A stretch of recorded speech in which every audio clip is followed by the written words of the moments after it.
श्री राधे राधे। भक्तों, आदर्श पुरुष जो होते हैं वो कोई निर्णय लेने के पहले किसी सिद्ध पुरुष की राय जानना चाहते हैं और इसलिए सिद्धों की खोज करते हैं। आप कल श्रवण कर रहे थे कि बंगाल का विभाजन हुआ पूर्व बंगाल और पश्चिमी बंगाल के रूप में। उस समय जो क्रांतिकारी देशभक्त लोग थे उनको अंग्रेजों ने बहुत सजाएं दी थी, मृत्युदंड दिया था, फांसी दी थी, सामूहिक रूप से भी फांसी दी जा रही थी। तो निर्मम हत्याओं को देख करके उड़िया बाबा उस समय जो ब्रह्मचारी जी के रूप में थे उनको और कुछ अन्य लोगों को भी, उनके साथियों को ये कार्य सौंपा गया कि सिद्ध संत की खोज करो और इस विषय में उनकी सम्मति मालूम करो कि हम लोगों को क्या करना चाहिए। तो महाराज जी लोग खोजने में लग गए, सिद्ध संत की खोज में। तो खोजने पर मालूम हुआ कि जिला धुवड़ी में ब्रह्मपुत्र के तट पर, ब्रह्मपुत्र नदी के तट पर एक त्रिकालज्ञ सिद्ध संत रहते हैं। वे 20 वर्ष से गुफा में ही रहते हैं, उससे बाहर कभी नहीं निकलते। इतने दिनों से उन्होंने कभी सूर्य का दर्शन भी नहीं किया। वे धूनी की भस्म में लेटते हैं और केवल दुग्धपान करते हैं और मौन रहते हैं। तो महाराज ये लोग जा करके उनके पास एक प्रार्थना पत्र भेजे जिसमें अपने आने का मुख्य कारण और समस्या के समाधान के लिए प्रार्थना करते हुए मिलने की समय की स्वीकृति मांगी थी। उन दयाल योगीराज ने इन्हें मिलने के लिए रात्रि का समय दिया। निश्चित समय पर मिलन और दर्शन हुआ। उन्होंने कहा बंग भंग तो जल्दी ही समाप्त हो जाएगा, परंतु अंग्रेजों को भारत से जाने में अभी कुछ देरी है। इस कार्य के लिए अभी बहुत वीरों का बलिदान होगा, इसलिए बहुत सावधानी और सतर्कता से काम करना और लेना। और योगीराज ने कहा कि मेरी निजी सम्मति ये है कि रक्तमयी क्रांति बंद करके अनंत शक्ति भंडार काली की उपासना करो और उन्हीं को जगाओ। सशक्त होकर बलवान शत्रु से लड़ोगे तभी काम बनेगा, बिना शक्ति के कुछ नहीं होगा। तो महाराज योगीराज जी की सम्मति उड़िया बाबा को बहुत सही लगी और स्वानुभव से भी जगदम्बा की शरणागति और प्रार्थना प्रिय थी इनको, महाराज जी को। तो साथियों से कहा कि श्री दुर्गा सप्तशती का प्रत्येक मंत्र ब्रह्मास्त्र के समान है। ये संपूर्ण ब्रह्मांड को भेद कर राज्य दे सकती हैं और ले भी सकती हैं, जीवन दे सकती हैं और ले सकती हैं। जो दुर्गा की आराधना करते हैं उनके शत्रुओं का संहार होता है और सारा समाज हाथ जोड़े जुहार करता रहता है। श्री दुर्गा की महिमा का बखान करने में भला कौन समर्थ है। इस प्रकार कहने पर जब उड़िया बाबा ने इस प्रकार से सबसे कहा तो सब लोगों ने निश्चय किया कि श्वेत वर्ण अंग्रेज स्वाहा, श्वेत वर्ण अंग्रेज स्वाहा, इस संकल्प के साथ अनुष्ठान किया जाए और आहुतियां दी जाएं। और महाराज भारत की मुक्ति के साथ सदा ही अनुभूति महाराज जी की रही, सहानुभूति। और किस किस प्रकार सहयोग महाराज जी देते रहे, सहयोग अपना, वो बहुत विस्तृत विषय है भक्तों। फिर भी कुछ बताऊंगा आगे। शक्ति समाज से ही नहीं, वैष्णवों से भी, जो शक्ति समाज अर्थ काली के उपासक थे, केवल उन्हीं से नहीं, वैष्णव जो भक्त थे उनसे भी यही कहा करते थे महाराज जी कि आप लोग सशक्त क्रांति के लिए प्रार्थना करो। देखो, एक वैष्णव संत ने द्वारकाधीश के पट बंद रहने पर किस प्रकार सशक्त शब्दों में कहा था भगवान से। महाराज, जो भक्त कह सकता है ना, वो भगवान के निकटता के कारण वही कर सकता है और कोई नहीं।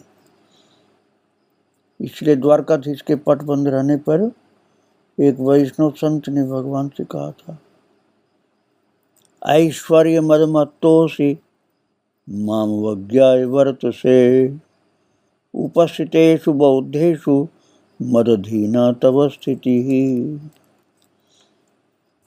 भक्तों,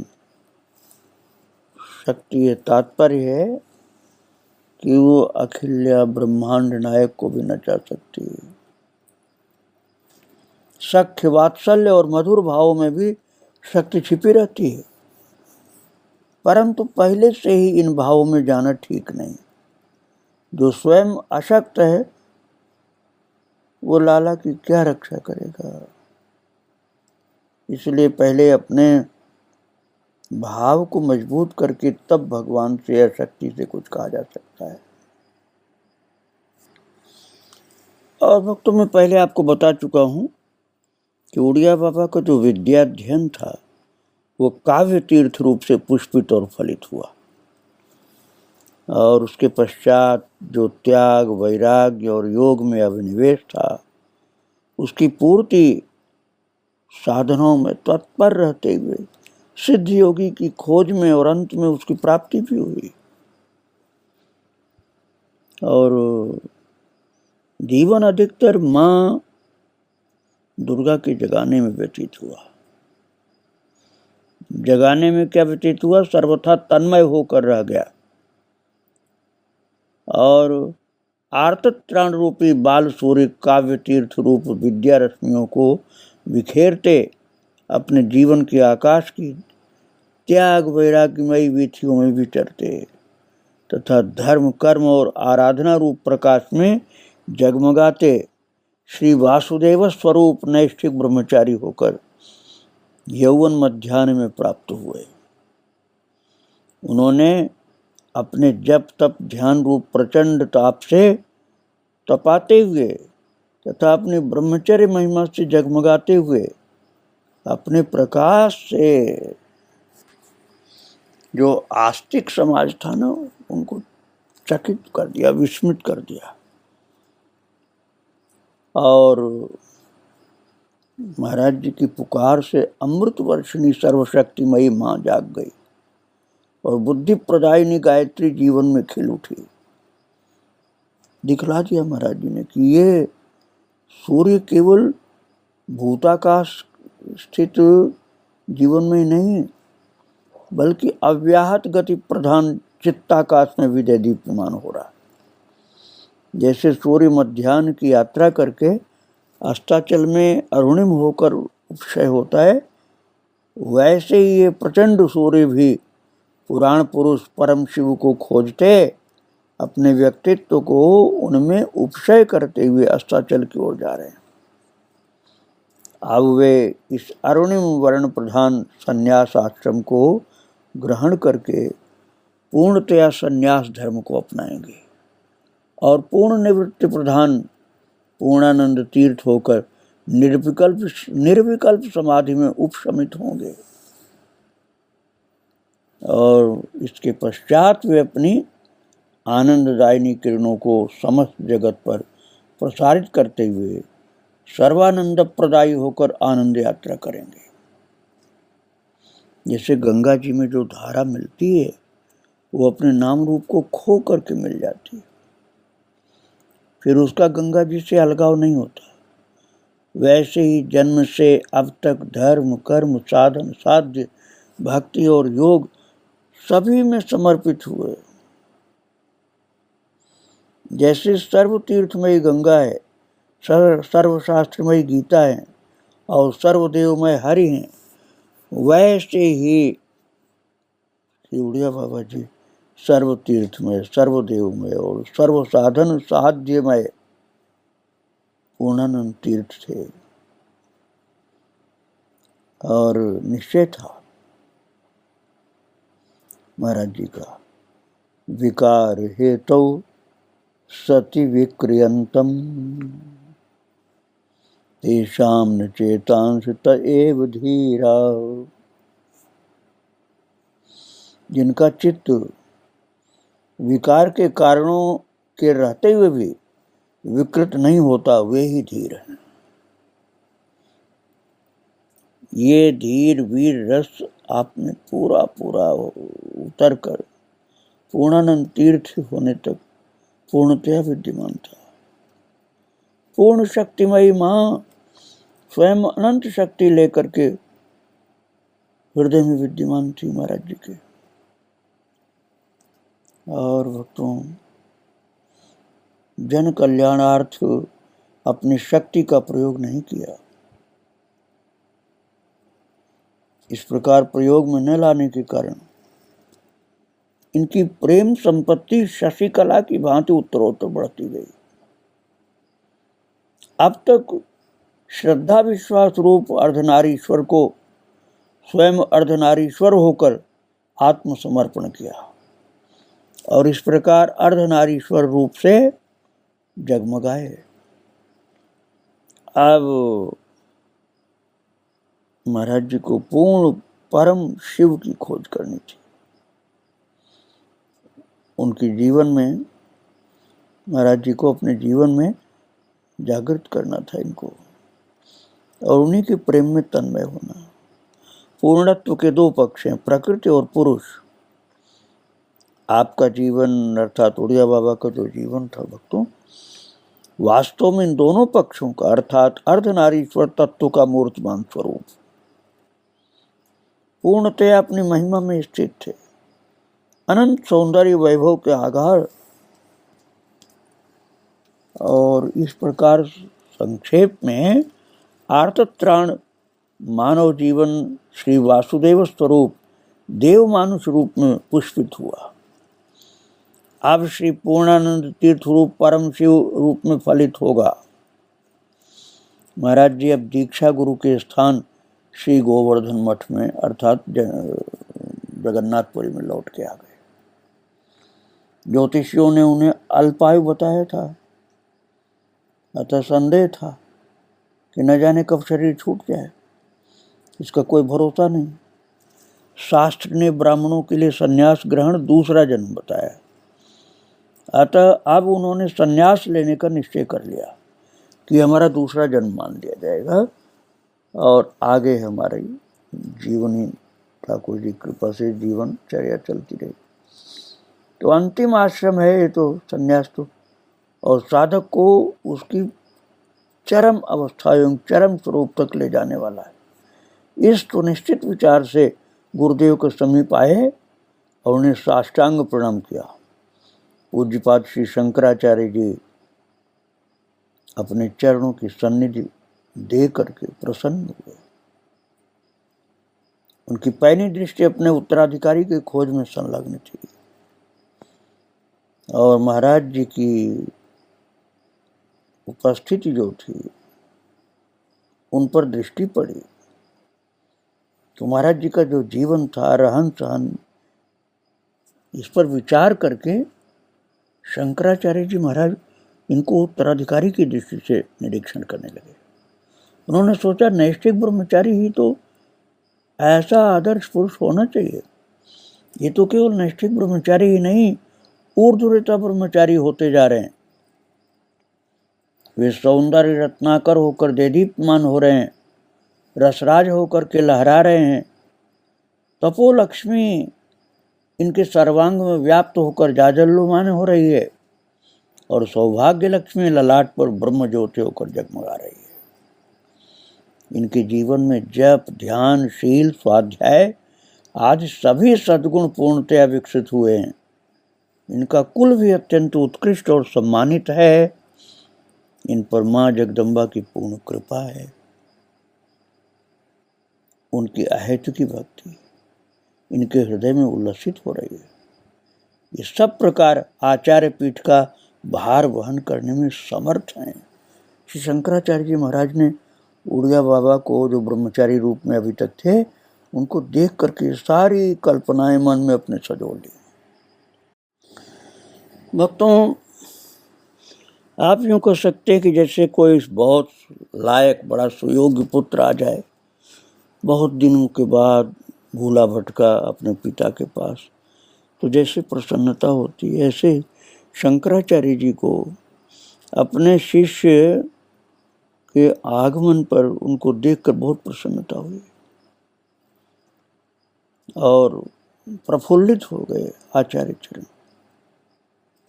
उन्हें प्रसन्न मुद्रा में देख करके महाराज जी ने अपना सन्यास का संकल्प चरणों में निवेदन कर दिया कि मुझे सन्यास लेना है गुरुदेव।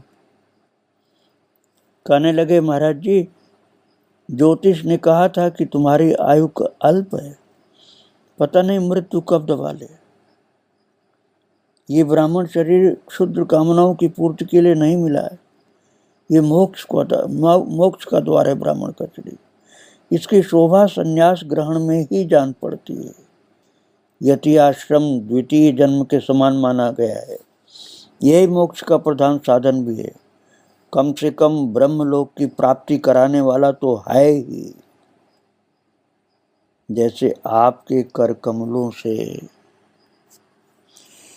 नैष्ठिक ब्रह्मचर्य की दीक्षा लेकर आपकी अनुकंपा से गुरुदेव जप तप ध्यान आदि आश्रम कर्म सब ठीक ठीक संपन्न हुए, वैसे ही अब आपके ही कर कमलों से संन्यास दीक्षा भी संपन्न हो जाए, ऐसी अभिलाषा है मेरी।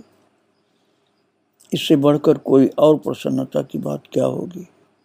मुझे पूर्ण विश्वास है कि आपके आशीर्वाद से इस चरम आश्रम में मुझे चरम अवस्था और चरम स्वरूप की प्राप्ति अवश्य होगी।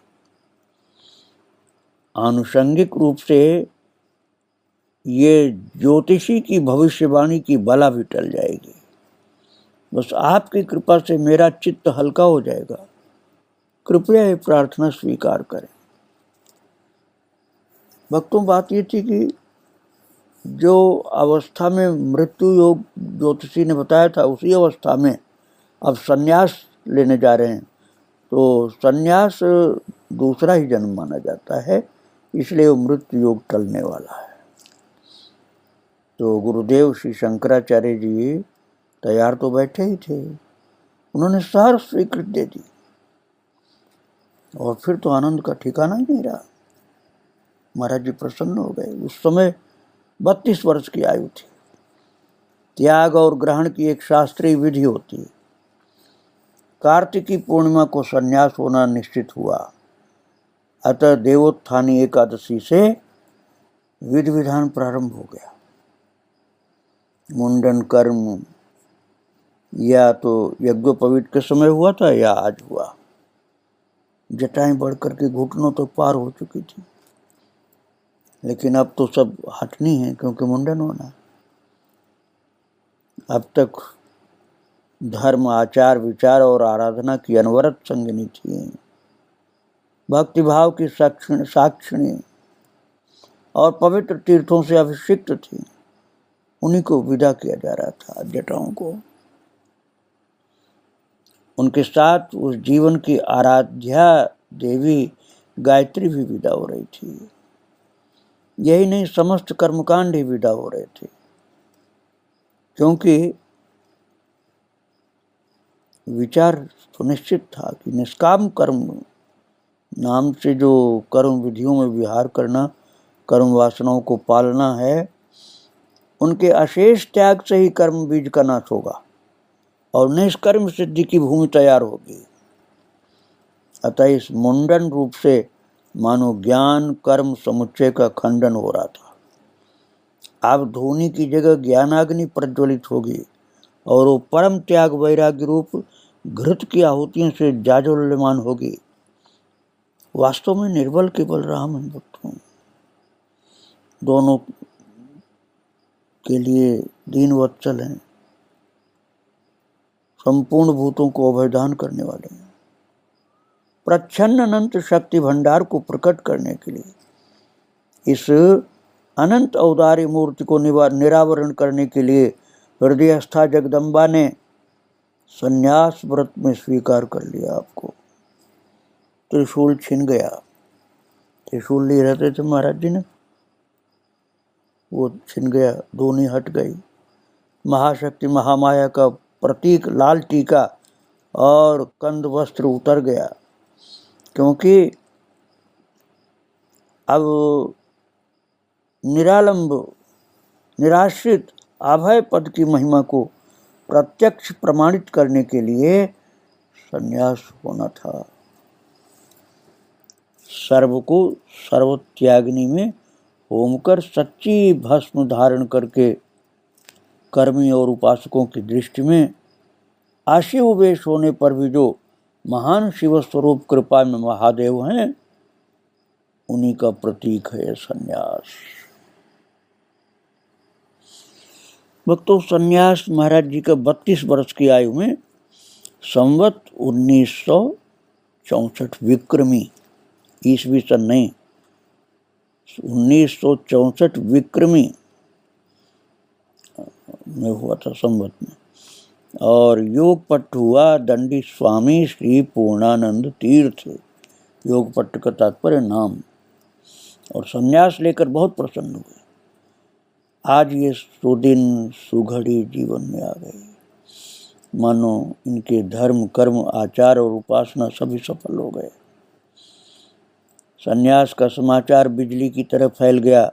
घर वाले सुनते ही कुठार से कटे हुए वृक्ष के समान विह्वल हो गए।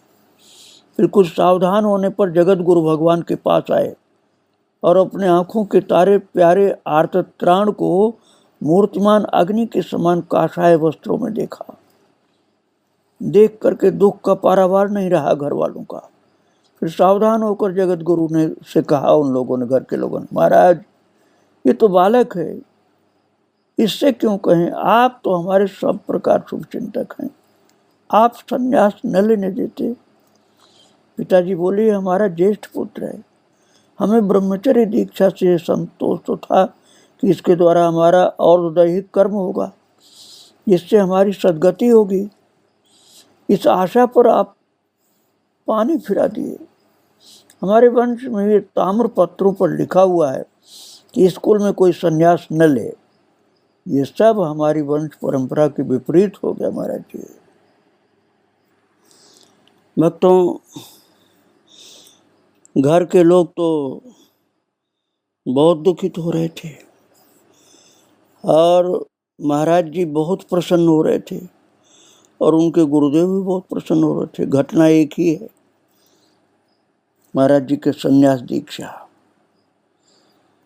घर के लोग तो, जो कि वहीं के रहने वाले थे, जगन्नाथपुरी के ही, वो राजगुरु परिवार था। और ये महाराज शंकराचार्य जी जो दीक्षा दे रहे हैं, और उड़िया बाबा अर्थात पूर्णानंद जी की दीक्षा हो रही। मुंडन हो गया है। घर के लोग बहुत दुखी होकर के जो मन में आए तो बोले। यहाँ तक कह दिया कि आपने हमारी वंश परंपरा के विपरीत ये कार्य कर दिया। हम तो शुभचिंतक समझते थे, संन्यास नहीं लेने देना चाहिए था बेटे को। ये सब सुनते रहे महाराज जी, क्योंकि वो जानते थे कि इन्हें दुख होना स्वाभाविक है। फिर उनसे कहा, आप लोग विचार करें, अब आपका पुत्र समर्थ है और वो अपने विषय में स्वयं निर्णय कर सकता है। अब ये ऐसा नहीं है कि कच्ची बुद्धि का है, विशुद्ध बुद्धि का है, निर्मल स्वभाव वाला है। जब संन्यास के लिए इसकी प्रबल उत्कंठा देखी, तब आप लोगों के हित के लिए मैंने स्वीकार कर लिया इसको। इसमें संन्यास न देता तो ये अन्यत्र लेता और कहीं जाकर संन्यास लेता, फिर मेरे पास आता भी नहीं। मैंने संन्यास दिया है तो अब अवश्य यहीं रहेगा ये। इससे आप लोगों के नेत्र और हृदय भी शीतल होते रहेंगे। यही नहीं, आप लोग सुनकर प्रसन्न होंगे कि मैंने इसे अपने उत्तराधिकारी के रूप में निश्चय किया है। यति आश्रम की स्वीकृति तो ब्राह्मण के लिए दूसरा जन्म मानी गई है ना। अतः इसके अल्पायु के विषय में जो भविष्यवाणी थी, वो भविष्यवाणी भी संन्यास ग्रहण से समाप्त हो गई, क्योंकि अब दूसरा जन्म माना गया है। मूल बना रहना चाहिए, ब्याज भले ही चला जाए, कर्मकांड का संबंध भले ही छूट गया, लेकिन आपका पुत्र तो सकुशल और चिरंजीवी रहेगा। इस प्रकार आप लोगों से इसका विक्षोभ भी नहीं होगा। रही आपकी सद्गति की बात, तो और दैहिक कर्म भले ही न करे, लेकिन इसके तो संन्यास लेने से ही आपके आगे पीछे की 21 पीढ़ियों का उद्धार हो गया। अतः आप लोग निश्चिंत रहें, मोहवश अधीर न हो।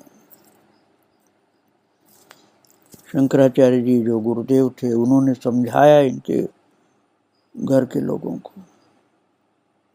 इस प्रकार समझाने पर उनका दुख कुछ शांत भी हुआ।